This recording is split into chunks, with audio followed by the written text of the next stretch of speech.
Today is September 1st.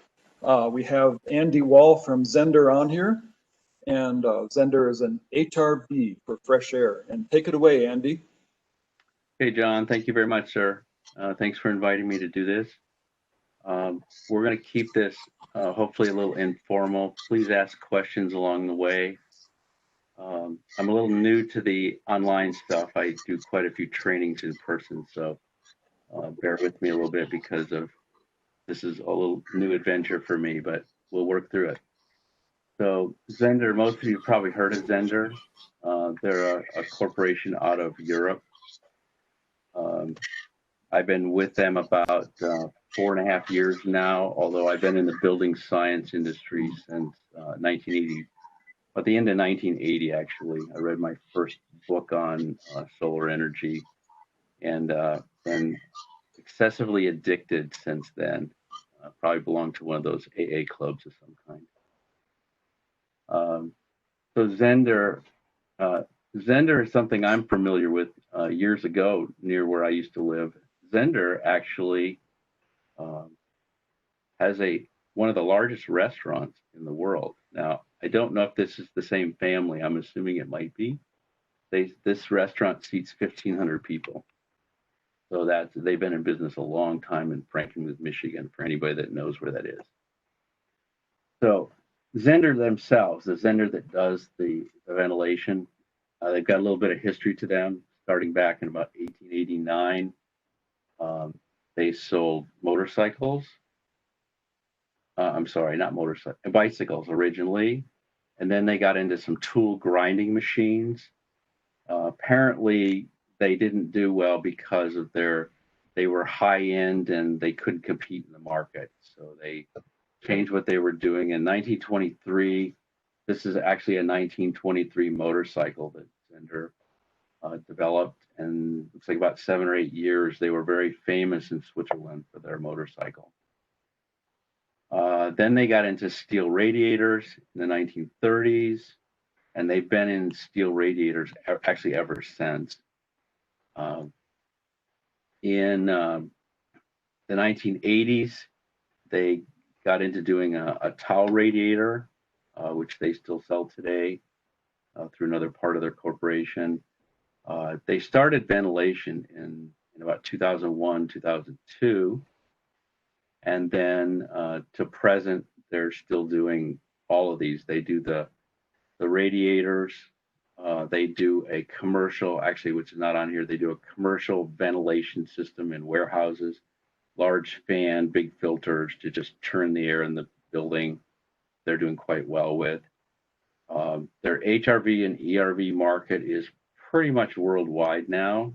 You can buy them anywhere in the world, although Europe, China, the US, Canada, those are the big focuses right now.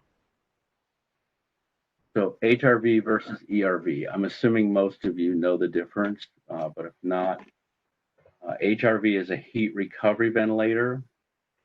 It transfers sensible heat only. Okay, and those are used in some climates, kind of moderate climates. Absolute humidity somewhere around the 50%. That's going to vary a little bit depending on what people do in the house. ERVs, that's the energy recovery ventilator. Those transfer both sensible heat and latent heat. The latent transfer, that's the moisture part. It's the pressure differential between the two air streams. Okay, that's what it transfers, and there'll be a percentage. Everybody's unit is some percentage. We're in about the 60% transfer of that pressure differential. It's not a dehumidifier, but it does reduce the amount of water that goes into the house or leaves the house if the house is wetter. Those are typically used in hot, dry climates, hot, wet, and cold, dry. So large part of the country you can use an ERV in. This is the Zehnder Q. This is our newer unit. I'm going to focus a little bit more on that today than the other units. The other units are still for sale. The CA units For smaller units, you would probably use one of those. The Q has a 350, 450, and 600. That's in cubic meters per hour. So that would be about 100 CFM, about 135, and 200, 220 CFM on its medium fan speed with room for boost on it. And you can see there's a variety of components. If you split it down the middle, the left half looks just like the right half, with the exception of the heat exchanger and this display and the circuit board that are on here.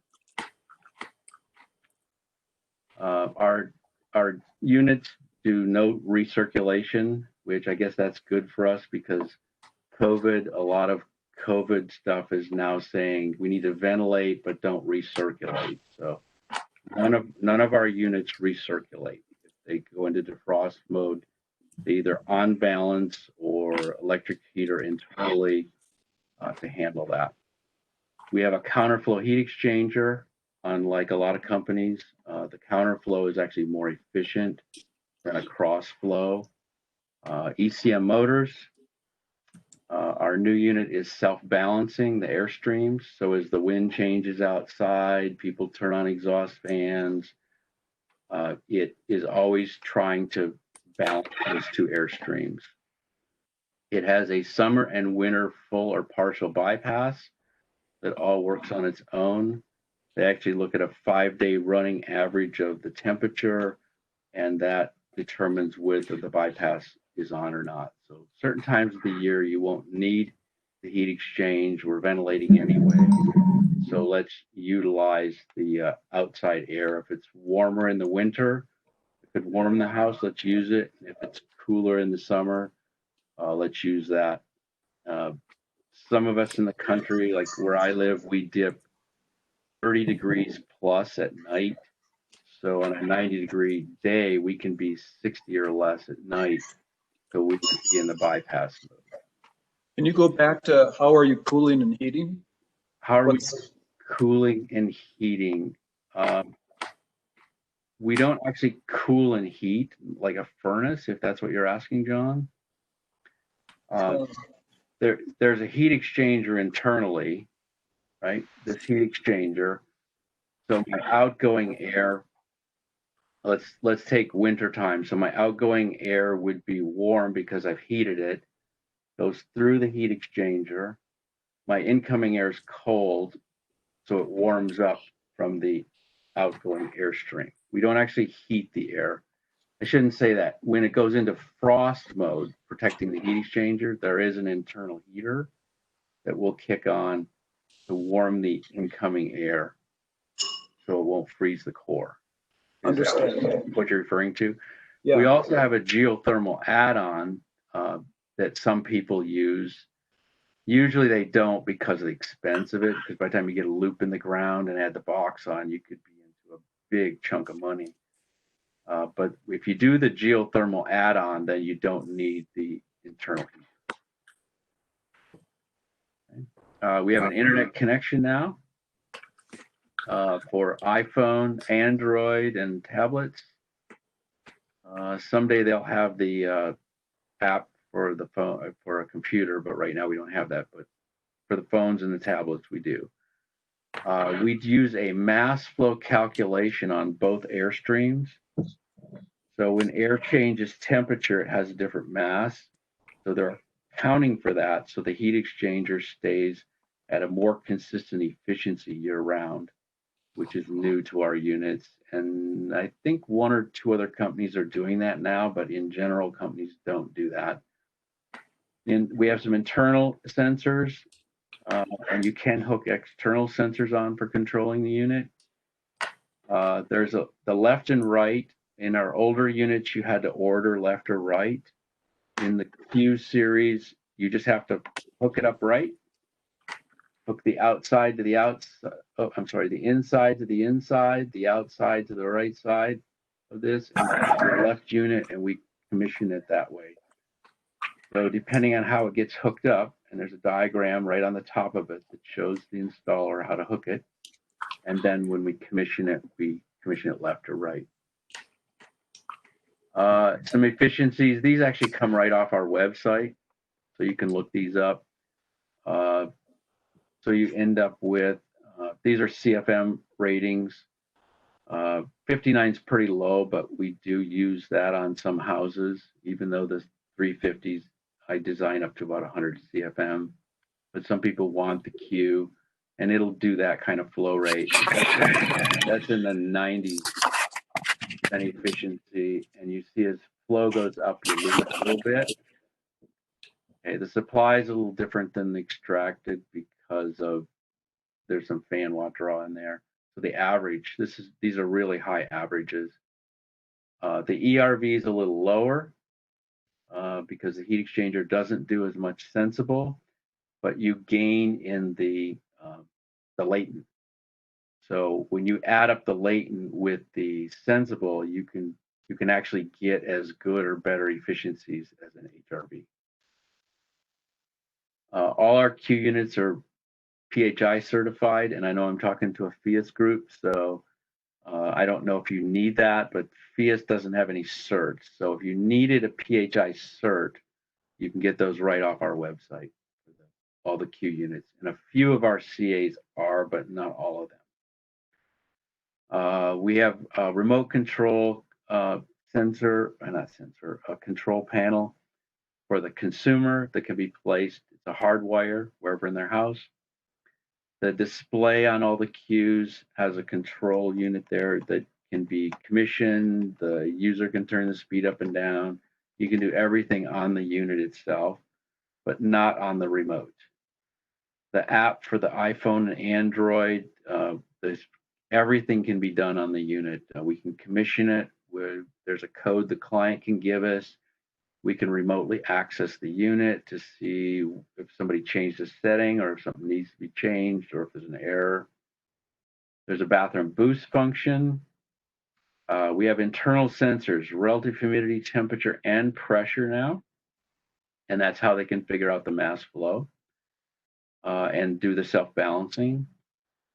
We have external sensor connections for 0 to 10 volt sensors. For those that know about sensors, 0 to 10 volt is a standard industry sensor. So that means you can either buy the CO2 or the RH that Zehnder sells, and if you don't like ours and you find somebody else's, you should be able to use any 0 to 10 volt sensor, whatever you want to control. If you open the door and you want to shut the unit off, you could make it do that. So any third party stuff. Filtration, our standard filter we're putting on the incoming air now is 13. Outgoing air it's a G4, which is a European number, which is a MERV 7 to 8 on the outgoing air. We can do an external filter box that goes to MERV 15 or activated charcoal. And you can put your own filter box on and do whatever you want to filter to. And just for general education, for relative knowledge, the MERV scale is from 1 to 20, where HEPA hospitals start at 16 to 20. And MERV 13 is good enough to catch all your sneezes, your diesel soot, and carcinogen kind of items. Yeah. Do you know, John, they actually changed that rating? Oh. I got a surprise here recently. I was doing some digging, and I found out that the filtration industry only rates filters to MERV 16 now, and then there's either 4 or 6 levels of HEPA filtration.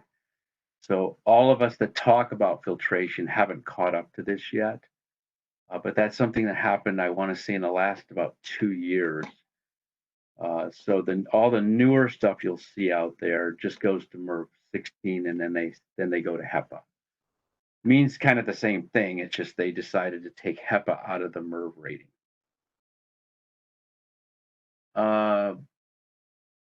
Yeah, and maybe and just one more bullet. Yes. The filters you buy at the hardware stores many times are a MERV 4.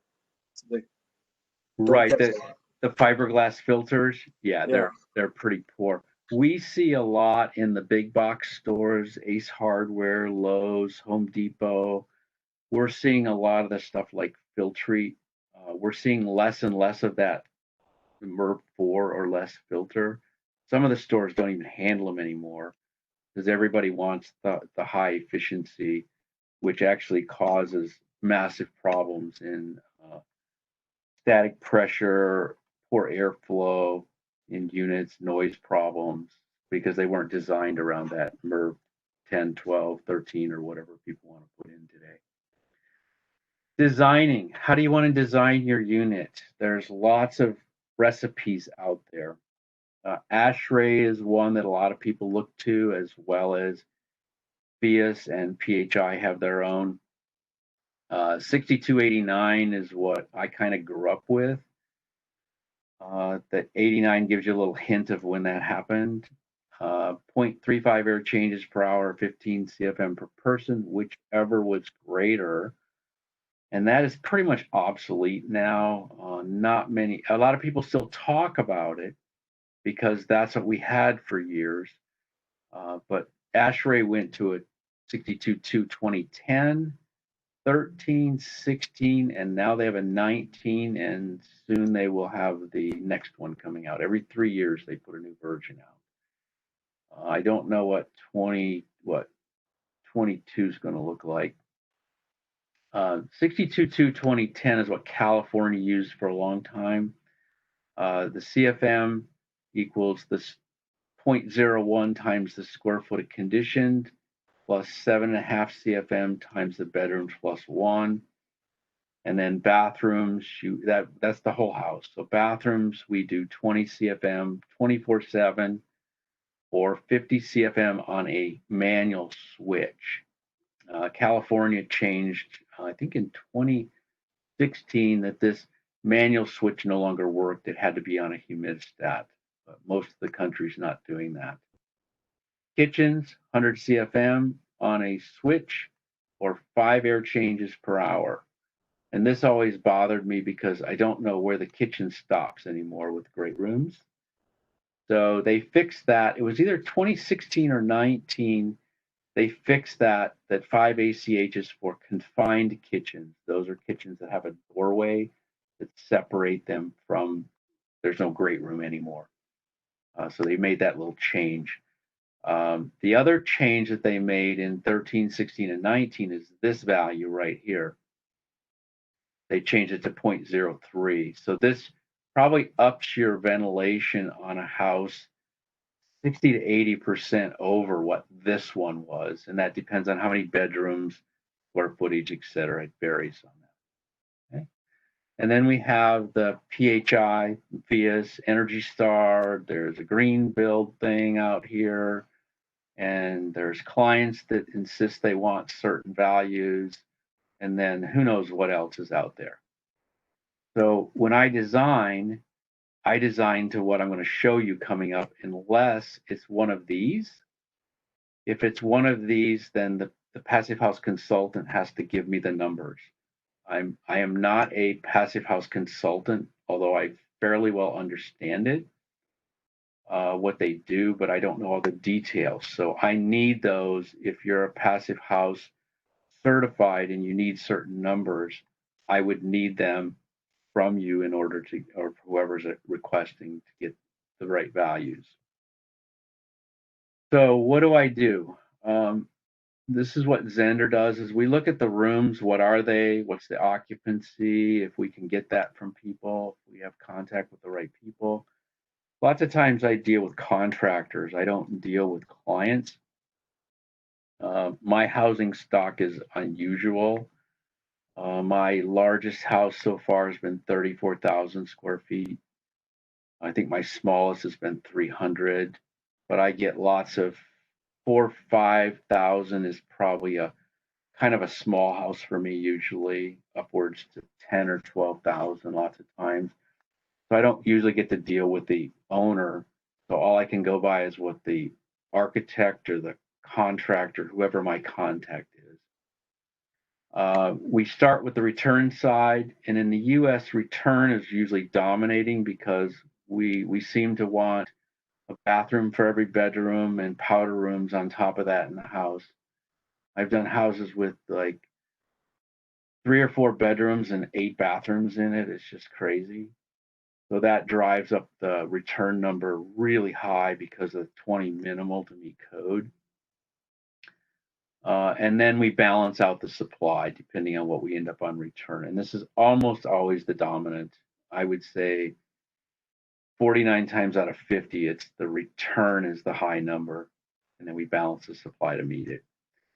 Evaluate the ducting length. I do measure the best I can the longest path that they might take because there's static pressure in the ducts. And based on the CFM, we have to know how much duct to run there. We size the unit then based on what this upper design is, and then build a parts list. And depending on where you are in the country, part of Zehnder's territory, they sell direct clients. Part of the country, like where I'm in, Small Planet Supplies, the distributor on the West Coast. I think it's about 8 states and part of Canada. And then in Colorado, you have the Cody. Cody's our distributor. I can't think of his last name right now. I don't work with him all the time. I don't work with him really at all. And then after the unit gets installed, we do a commissioning. All of our systems that are fully systems that are Zehnder, and the client pays for the commissioning, we actually come out and verify that it does what it's supposed to do, or at least try to get it to do that. We never know with installs on what they're going to do after the fact, but if it's designed right and it's installed right, it should commission properly. A question. Yes. So in Colorado, who would be installing, you know? Cody may have a list of people that might install. I know Small Planet has a list of people that want to be installers. Some of them may have never installed before, and some may have installed 50 Zehners. It's hard to say, but they do have a list on their website. They've actually got a map. You can tell it where you are, and they'll show you all the installers. So Cody would be the one to talk to for those that are in your area. If you don't know how to get a hold of him, you can always call me, and I'll get you a number to him, or you can call our main office off the Zehnder America website. They'll be able to tell you. And then FYI, it's Cody Farmer with Windstream. Thank you very much. Okay. And then we consult with people as needed. I do some site visits if I need to, especially first timers. They might not know how to run the system or how to put the parts together. It's hard to say. I do a lot of on the phone with people, and as well as designs. I design for 5 states out here. So what do we do? The return side, CFM, bathrooms, 20 is the minimal if you're going to use it for code, most parts of the country. Upwards to 24. Sometimes I do more, just depends on where I need to put air. Powder rooms, about 10 to 12. Kitchens, 30 to 36 usually. Laundry, 10 to 12. These are all the return side, or what people would call exhaust. Mudrooms, about 10 to 12. Gyms, 10 to 24, depending on what the gym is used for. But most gyms and houses are 1 or 2 people for, an hour or 2 maybe. So not really heavy use areas. Theaters, I get lots of theaters. And sometimes I refer to ASHRAE's commercial, 92.1 on theaters, but I try to get some occupancy. There might be 15 seats in that thing, but maybe it's only used that way once a year. So if they're willing to not ventilate for 15 or 20 people, then maybe we're going to ventilate for 3 or 4, the typical occupancy. Crawl spaces. This is still one that in our industry is still kind of a wild card. It's like, what do we do? There are requirements for code to ventilate crawl spaces. Is it enough if you're going to power ventilate it? I don't know. I don't think the industry really knows yet. We just have a number that meets code. So when it comes to venting crawls with an HRV or ERV, I try to get the client to put the number on it because I just don't know. And I don't think the industry does yet. I think it's going to be a while before we figure that one out. Supply side, master bedroom, 20 to 24 CFM. Bedrooms, 10 to 24. I try to push more towards the 20-24 in all bedrooms because it might be a child's room, but they're going to have sleepovers on the weekends or their friends come over. And what do people do? They send them to their room and close the door, make your noise in the room. So it's not just one person in there. And some of these are long term, right? Bedrooms are probably 6 hours at the minimum for most people, upwards to 10 hours that they go in and close the door. So it's a long period in there. So it's important to ventilate them well. Living and dining room will depend on how much air I have left over. Is it a pathway of other rooms where the return is on one side of the living and supplies on the other? So they might get nothing. And usually they're connected to the kitchen, which is 30 to 36 exhaust. So they're still getting air from somewhere. Gyms, I will short a gym on supply rather than exhaust if I can, because people have smelly things in gyms, they sweat. And again, it's exhausting, so the air is coming from somewhere. In a tight house, it's going to come from the other rooms. Theaters, again, depending on occupancy, and same with crawl space. I have some clients that only put return in the crawl. I have some that only put supply and then they put an exhaust fan outside. There's lots of choices people are doing. And this is our new Luna supply diffuser, and I didn't note that here on the return. This in October 1st, we're supposed to have the return. It looks almost identical to the supply diffuser that we have now. These are not the heavy metal ones anymore. Maintenance, filters.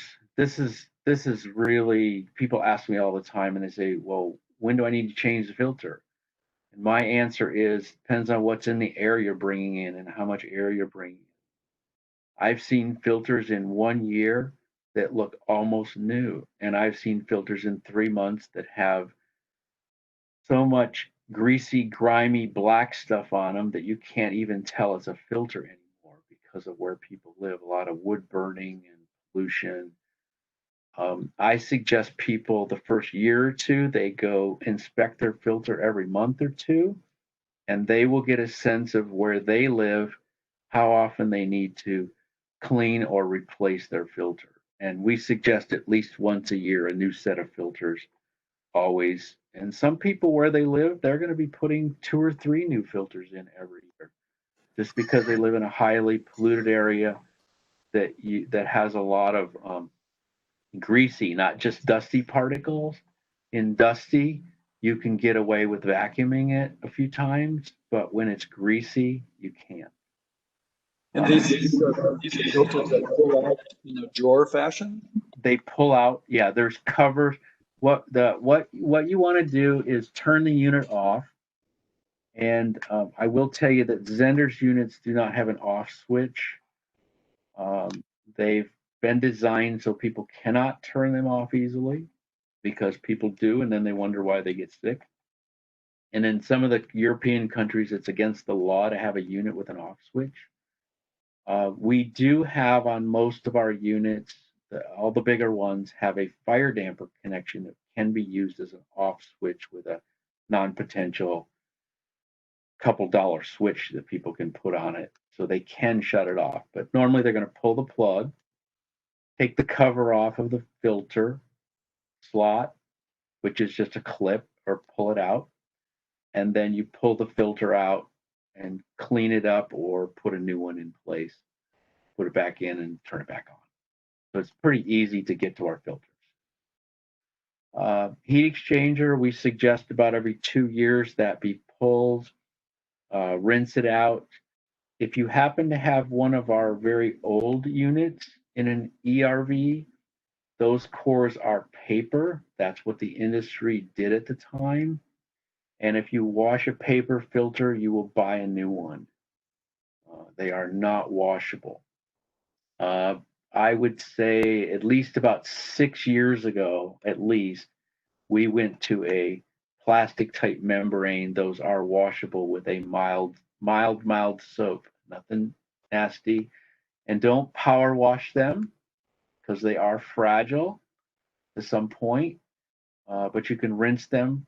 And don't set them in the sun to dry because they're not UV protected because they're in a dark space all their life. Inside the unit itself, you can vacuum it out every couple years or so. You pull the core and wipe it out with a damp cloth.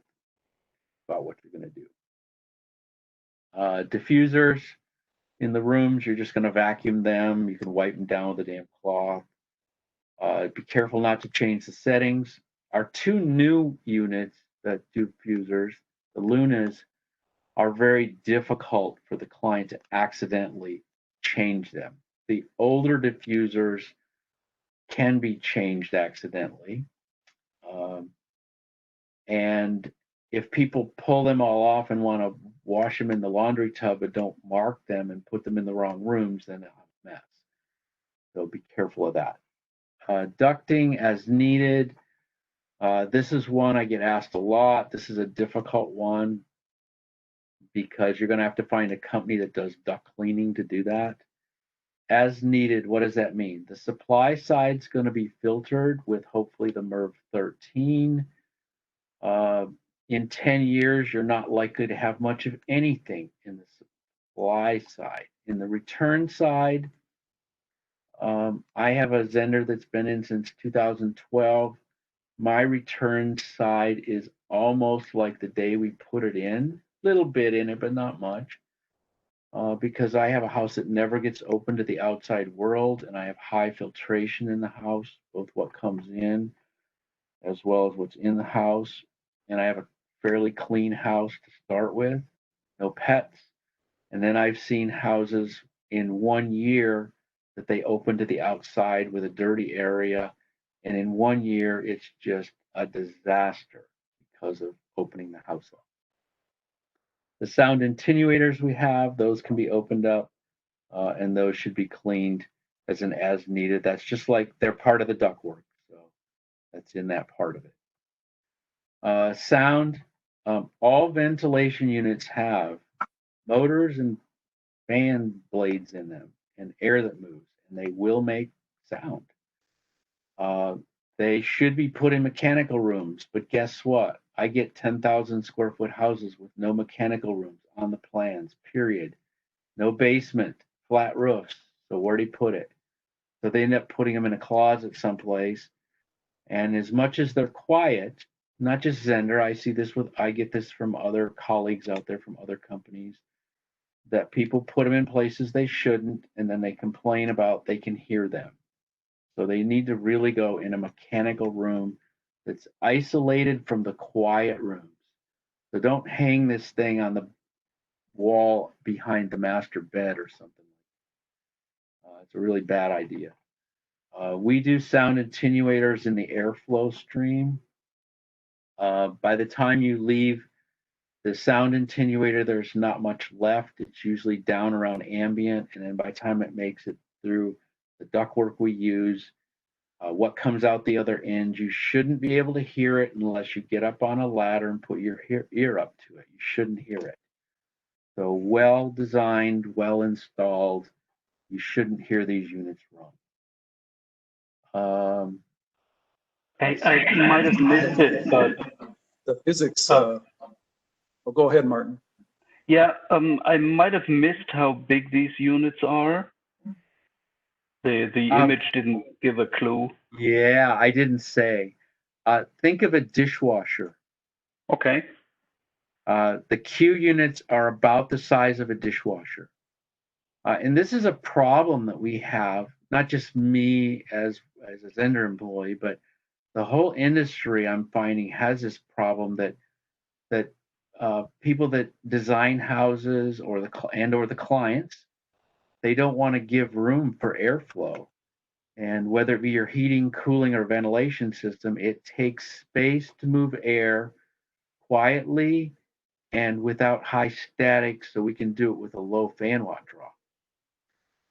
And we find that all the time, that it's not looked at, it's an afterthought. Both heating, cooling, and ventilation are like afterthoughts.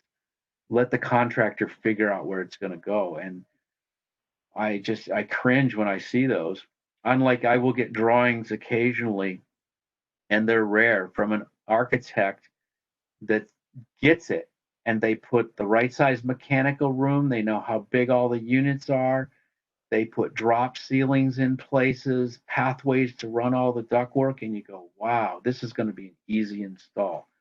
Unlike some pictures that hopefully we'll get to, you'll see an uneasy install. So hopefully, I know it's a long answer to your question, Martin, but hopefully that answered it. And our website has all the sizes of our boxes on it. One other thing that I wanted to mention here is, would it be physically possible to make that pretty square box a bit flatter and wider or higher? You know, in many utility rooms also, you would be much better served with a flat, a large unit rather than a thick, short one. Understood. I am not the designer of this, and whoever the engineers in the group that worked on this, for whatever reason, decided to make it the shape they did to get all the components into it. I don't know what all their reasoning were, but you're right. I mean, it's just like whether you have side ports versus top ports. Can the unit be laid one direction and another or not? There's times people don't buy our unit because they can't get it installed, because they'll go with some other company that has a long, narrow one. Sound, we do list. This is off our website, and this is at different flow rates in CFM and static pressures. Oops, mouse doesn't want to move right. So static pressures, and at different frequencies, what the decibel level is. And this is the actual unit itself. So you can see that these are above ambient. So if you put them in a room that's not sound isolated from the rest of the house, you will hear it. And one of my previous slide, this is an issue that we're seeing in our industry, is that in the days of carpeting and big puffy furniture, they chewed up a lot of sound in rooms, so we didn't hear so much, and leaky windows and road noise. So ambient level was higher. So now we're building a tight house. People are putting hard surfaces, no carpeting anymore lots of times, not even throw rugs sometimes. If they do, they're small, hard furniture. So that little bit of sound that we used to have was absorbed in everything or overwhelmed by the background. It's not anymore. So people are stepping into a whole new house and going, wow, it's noisy in here. Well, it's probably not as noisy as their last house. It's just the background decibels are so much lower. They're hearing everything. And for relative purposes on decibels, 80 and above is like riding in a jet airplane. Mm-hmm. And 60 is conversations. And if you're below 30, your heartbeat's probably louder than the air conditioner. Right. So if you get, and you'll see these are above 30, right? But by the time we put the sound attenuator on these in the ductwork, what's out the other end should be above 30. It should be below 30. And this is a sound attenuator. See, we can drop, these are how many decibels we drop off of each of those frequencies. And then the ductwork, the newer style that we use on 70 feet will drop 30 decibels off of it. So by the time you get through the diffuser box, the diffuser, there's not much left. Questions? Anybody? And we'll look at some pictures until John says we have to stop. So this is a Zehnder. Yes. Yes. Hey, got a real quick question. I typically indicate a booster switch in a, I'm an architect, Okay. in a bathroom when I'm specifying a HRV, ERV type of system for the house. Yes. Are you finding that most people are happy with that versus a dedicated exhaust fan? Ah, wonderful question. No. Okay, 20 CFM 24/7 will meet code. 20 CFM 24/7 will do a good job daily of drying out a bathroom unless you have, 5 teenagers using the same bathroom and leaving sloppy towels all over the place. Then it might not be enough. But on a normal kind of bathroom use, 20 CFM will dry you down quite well every day so that you shouldn't have the M word growing, the mold word growing. What 20 CFM will not do is keep the bathroom mirror from fogging. And I have clients that go, nope, you can't have any fog on the bathroom. So what I tell them is, well, you do the whole house 20 CFM, then you have our boost. If that's not enough, you can trip your 120 CFM bath fan, and then it should be enough. The boost will give you, if you put 20 in a bathroom, boost will give you 40 to 80% more. And why do I give you that range? Maybe 100%. And that's all because of the design, but mainly because of the install. If the install is good based on the design and being good, you probably get 80% more above that 20 CFM. So does that answer your question? Yeah, I think so. I mean, I guess it really boils down to, I don't care if there's a little fog on my mirror. And like you said, some people are incredibly particular. Yep. But to me, sticking another hole in my house and compromising the integrity of the envelope just so I can have some kind of, dedicated fan unit, I guess you could do a central fan unit with a ducted type of system if you Right. wanted a dedicated exhaust thing, so you make all the bathrooms go into one. Right. But it's another expense. It just seems like it's, for most people, it's unnecessary if they're reasonable. Yeah. So kind of the tack I've taken these days. Yeah, I would say at least 9 out of 10 of your clients, won't have a problem. But we have a few that do. I have a guy I just spent a long conversation with, and he has teenagers that won't get out of the shower. And I will see if he buys or not. But he wants to put a Zehnder Q600 in to just vent 3 bathrooms. And he wants to put a damper on each of those runs so that if only one bathroom's running, it could potentially have 400 CFM of exhaust in the bathroom. We'll see how that one works. But they spend so much time in the shower and there's so much water, he wants to get it out of the house. So we'll see.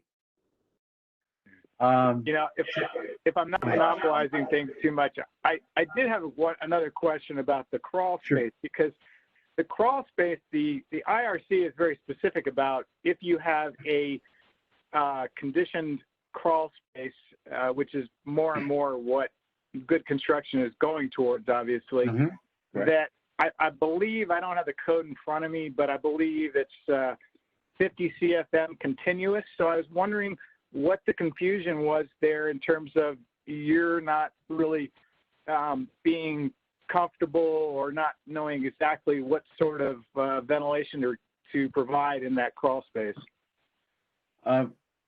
My issue is I think we're doing the same thing as what was done with attic ventilation or crawl space venting years ago, where somebody had a problem and poked a hole in, and it seemed to work, and somebody placed a label on it of how much we were going to do in every house, whether it needed it or not. I think crawl spaces, depending on how much care has been taken in isolating it from the earth, both in capillary action and vapor barriers, as well as where you are on the planet, is going to make a difference on how much it should be vented. And I don't think we've got any really hard research on that that's leading us in that direction. We're just saying, put this much venting in, and maybe it works somewhere, so maybe it doesn't. So that's the way I view it right now. And not many of my clients vent the crawl spaces, by the way. It's a pretty rarity that actually happens. They're still doing a lot of either totally sealed crawl spaces with no venting, or they're doing vapor barrier on ground and still putting vents to the outside world. It's pretty common in the California area. In the high-end housing, passive house, FIAS, greenhouses, those kinds, we're seeing more and more of the sealed crawl, but not in the typical housing. They're still resistant to doing it. Okay. I also want to comment the bathroom boost. We use just a momentary switch. It's a non-potential connection for those that know what that means. You do not apply your own electricity to it. The board takes care of that. You just short the connection, complete the connection. So we have clients with whole house automation systems, and most whole house automated systems can provide a dry or non-potential contact, which can connect to our board, and then the whole house automation, whatever button they push in whatever room, can trip the boost for whatever length of time they can program it to do. Or they can just trip it, let go, and then our internal timer will take over. So for those that have the high-end clients, yes, we can do boost on those. Okay, so this here is the horizontal that Martin asked about, but this is a small unit. This only does about 60 CFM. This can be done vertically on the wall or horizontal on the ceiling. That's our CA200. You can see it just has a 6-port on both sides here, and then they vent to the outside. This is another 200, another view of it, another job. And this tubing we've gone away from. We can still get it. Small Planet Supply can still order it, but Zehnder's gone away because it's not UL listed, and we're running into too many areas that won't allow it. So we decided not to. You'll see a picture of what we do use now. There's another 200 that's mounted. That's mounted vertically, and I see here they don't have the bottom ducts hooked to it yet. So there would be 2 ducts coming out the bottom here, going to the outside world, and these ducts go to the house. What is with those oval lids? They look so handmade, and at least from a distance. Well, they're not handmade. They are stamped out of a machine. This is the sound attenuator box, and this is a baffle internally. And you can see the arrow runs this way, so this would be the return from the house, and this one goes the other direction.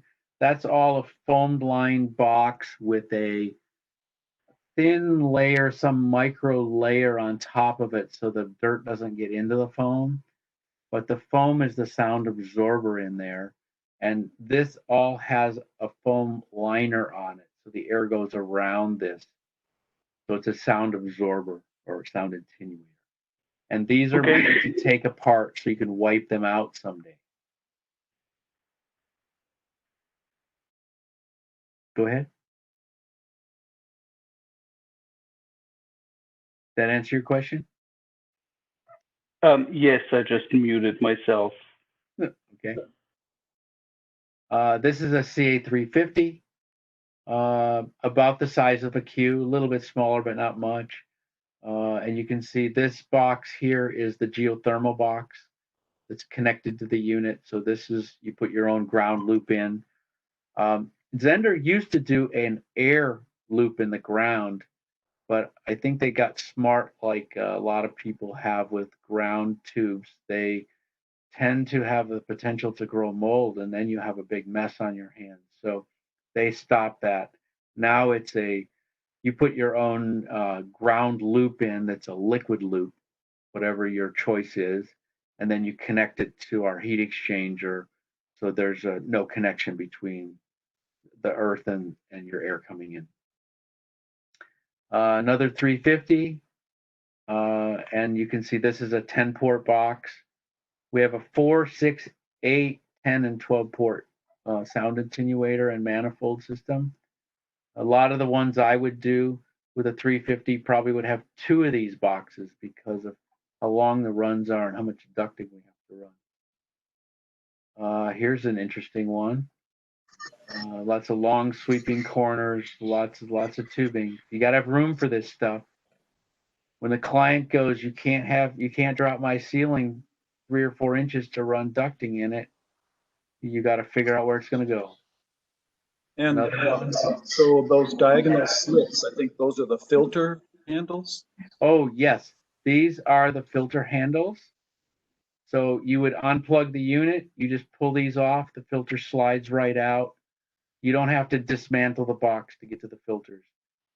The only unit that's a little difficult to do the filters is the CA70. It's made for kind of a one-room kind of thing. It moves 23 CFM, max, I believe 37. It's a little difficult, not too bad, but you have to take a cover off first to get to the filters. Just another design, another layout. Here's another one that went down through the floor. Here we have more ports than what one box will do, so there's a Y to split this. And it looks like they've done the same on the other side. The tubes that are coming out the bottom, are those Zehnder tubes or the ones you said are no longer used? These are Zehnder tubes, yes. These are polypropylene, food grade plastic, but it's not UL listed, so we've decided not to use it because East Coast, if you're on the East Coast, many places stopped several years ago allowing it, and we're starting to see more and more places across the country. What's used? We'll get to a picture here. It's ComfoFlex. It's a proprietary. It's a flex duct, but it has a reverse twist on the outer coating, so it wants to stand out better. These are filter boxes, so that's that secondary filter box that gets added for carbon and or MER 15 for those that want it. This is the ComfoFlex right here. It's a little bit bigger diameter. I don't treat it any different on flow because it can be kinked a little easier on corners than the other tubing. This is the diffuser box, and then this gets cut off wherever the sheetrock, at the face of the sheetrock for the diffuser to go in. Usually we don't see these in walls, but this is a 6-inch wall, so it will fit. It won't fit in a 4-inch wall. We have a different diffuser box. This is one that would go in a wall. It has a rectangle grill on it. This is the ComfoFlex. You can see this has not too bad of a turn here, but if they'd have pulled that hard, they could have kinked it. So it's a little more fussy on install, but a lot better sound attenuation, and it is UL approved. Here's the back side of one. I think it's the same one. Another 350 unit. This would be an HRV. It's got a drain on the bottom. Here's another 200. Looks very similar to that first one we looked at, but they actually helped me out. they didn't take the long way to run this. So they saved a 90-degree and several feet of ducting, which is wonderful because they have less static now, so they'll have better flow. Hopefully everybody understands static. Static is the resistance to flow in the ductwork. The higher the static, the more energy it takes to push the air through. And we have systems that people put in. Actually, there's a couple on the East Coast that were just commissioned, 600 units that should have maxed out easily at 600 cubic meters per hour, and they maxed out at under 400 because the company used 6-inch flex duct instead of at least 8-inch going to the outside, and who knows what else they did. So there's no hope that that unit's ever going to perform properly. This one's pretty clean. They used some longer turns where they could. They might have done a little better here, but you've got things in the way. There's a filter box they put separate and the manifold somewhere else. So the client can change all the filters from the room. The Q, you pull the door down and both filter slots are right there under the front door. Very easy to get to. On this picture, Yes. what's the diameter? If you, yeah, those black, those are going in and out of the outside, right? What's their diameter? These are 7.9 inches inside diameter on these. And then the exit, the white ones on the far end are 6 inches? These they put a reducer, it looks like, on here, and they reduce that down a little bit, which I would have objected to. It looks to me like they put the smaller collars on these. They're probably okay because they wide it here immediately. So they're the full size here. And then once it splits, these are probably okay on size. Depends on how much duct is here. If this is short, they're okay. But if this runs 40 feet, they might not make it. And then going down to the floor, are those like 4-inch? These are 3-inch outside diameter. The gray ComfoFlex is 3-inch inside diameter. So they're a And little they're bit bigger. supplying like the 20 CFM or something? 12 CFM per tube, 32.8 feet, no turns. That's the engineering on it. So what does that mean? That means, so if you want 24 CFM and you're 20 feet away, you're going to put 2 of these to 1 diffuser. If you're 150 feet away and you want 24 CFM, we're running probably 4 tubes to get there. Depends on how many turns are going to be put in. Great questions. This is our guy out east, Midwest area. His Q and his geothermal. And he has the filter box. He's running actually both carbon and MERV 15 in the same box. They both will fit in it, but he's paying a little penalty in static, but he wants both, so he's willing to live with a little watt dry shoe. Here's the ComfoFlex. Lots of it run. It looks like spaghetti sometimes. This is somebody's geothermal loop that they put in the ground based on their soil, their location. This would be probably Midwest kind of area because I think Larry sent this to me. I don't do any of the geothermal connections because they're, to be very upfront, they are not cost effective. What they do is give you a little more comfortable air coming into the house, and you don't need an electric preheater in freezing climates. And some people do it for that reason. This is the 600 unit. This is in a 32 unit condo in Chicago. The cheapest condo, he said, was 1.2 million in there. So they all have it. This is somebody, see, they wide this off. That's a fairly decent Y as far as transition. I see T's put in at times, which are disastrous. So see, you got to have a lot of room for this. And hopefully your installer marked everything. This is a big house. one of my jobs. They had me walk the site prior, and these kinds of things, supposedly they were going to straighten these out, get a little longer curve on it, because some of these were really long runs. But you see, you end up with, you got to have a space. Now, this is a huge space room here. This is a storage room above the kitchen. You can't reach the ceiling standing in the middle of this. It's probably 14 feet high. Here's put in a ceiling area.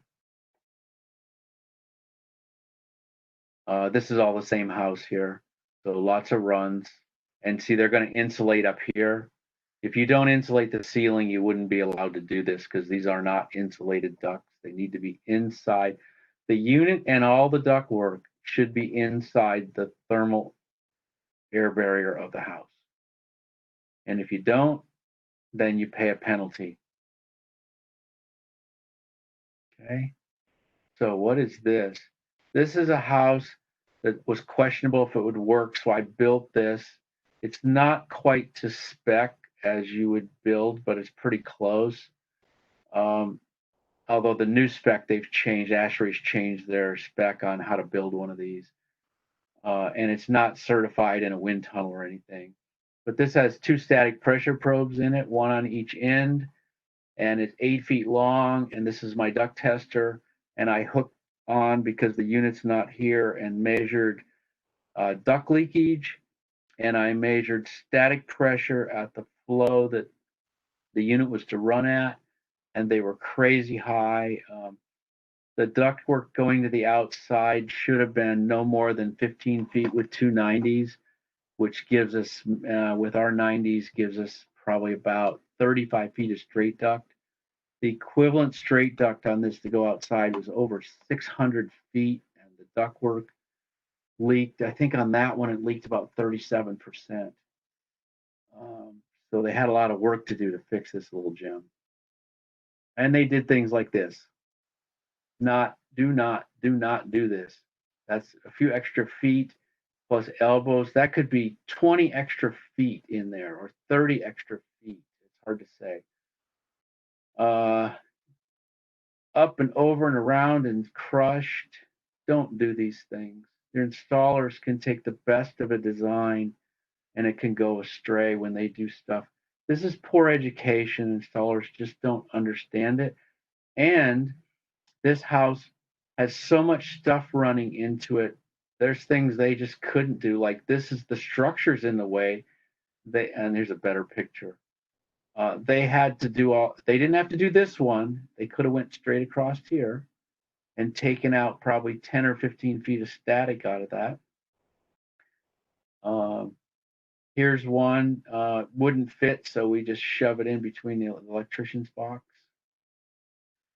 You know, if this is a short run and the flows are low, we're probably okay. But if this is on a long run, and they might have even ripped the duct right here, this isn't going to work for us. Look at all the extra turns in here. They could have turned this, pointed the openings towards this, and made a nice little curve around and shortened this many, many feet. Same kind of thing here. There were a lot of ducts they did like this. This might be more static than the whole length of run that we're trying to do.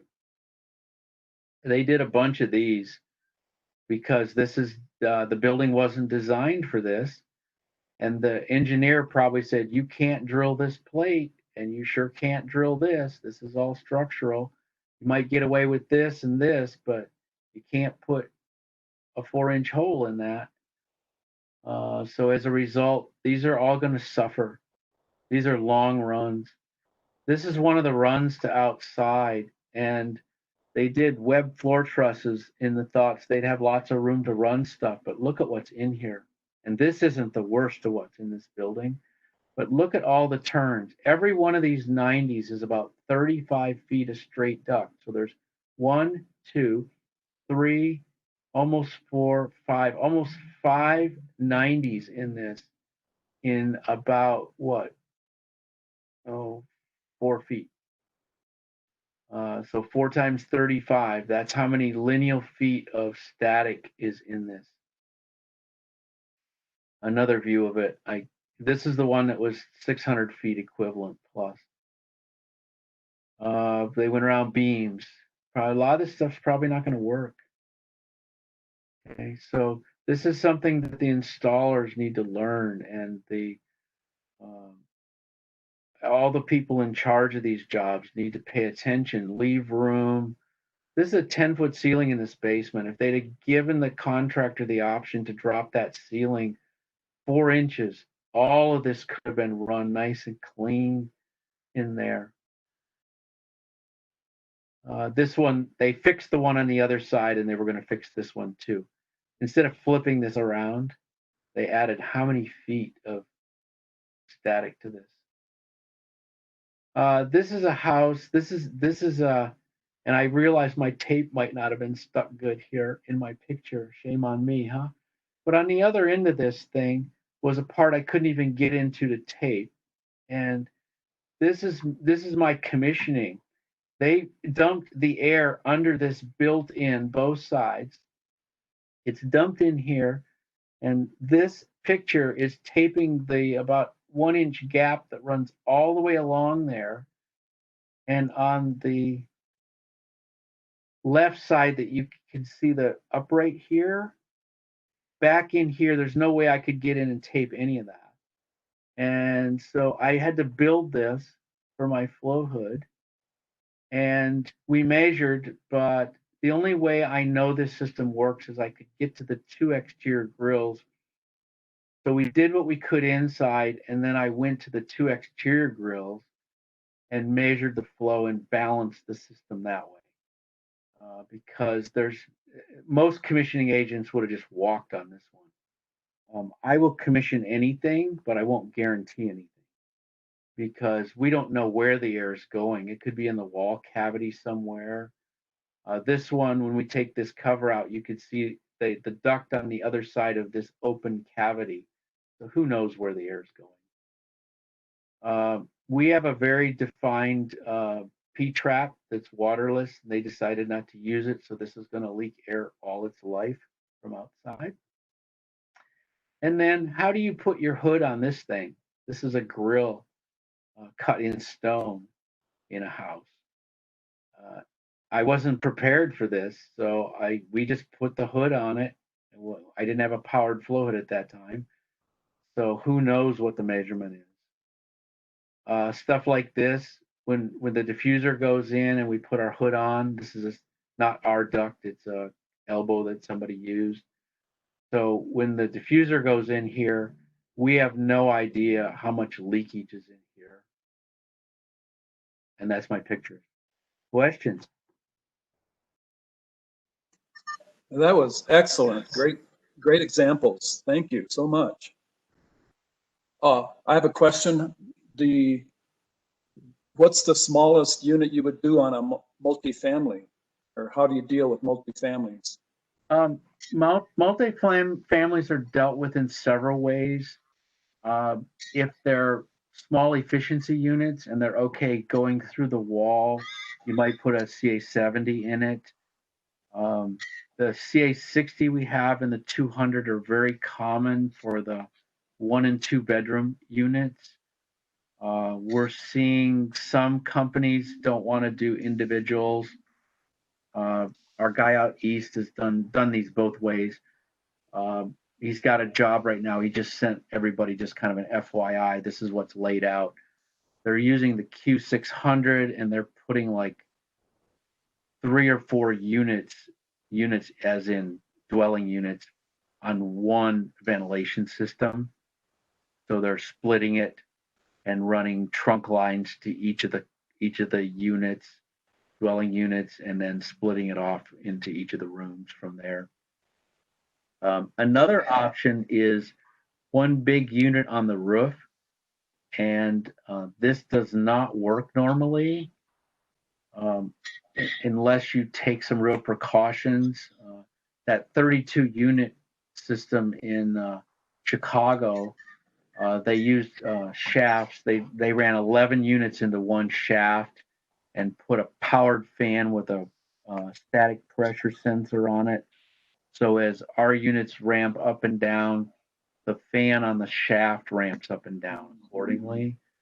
But if you don't do that, if you do a shaft, vertical shaft long enough, you have enough static in it that changes daily, that one day your unit will work and the next day it won't, because the static may overpower it, what the unit's pushing.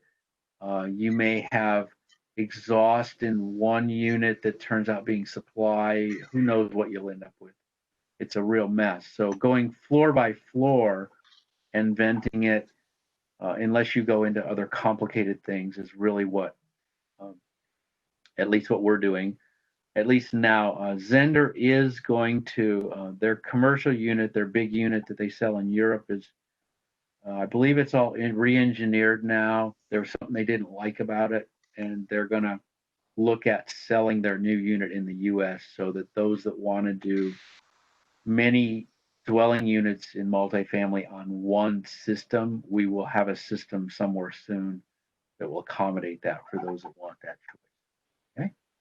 Okay? And just kind of a fun point, spending a lot of time in Barcelona where they built those gorgeous old buildings in the 1800s, these static reverses from winter to summer. Yes. And in the fall and spring, it's almost no movement. Right, because stack works based on the delta. So if you air condition a building or it's cooler than outside, you can get a reverse stack on it, blowing. Yeah, So versus the heating season goes up. Yeah, so people on the first floor can be getting the stale air. Right. So you have to be careful. Also, depends on your codes. What John, our guy that does multifamily on the East Coast, codes will allow a small horizontal duct across from a utility room, mechanical room, into a unit on one floor with no fire dampers. But as soon as you go floor to floor, you have to put fire dampers in. So that gets more complicated, more expensive as soon as they have to do that. So everybody has their choice. And there's goods and bads with every one of them. So you just have to look at the choices and decide what's good for you. Anybody else?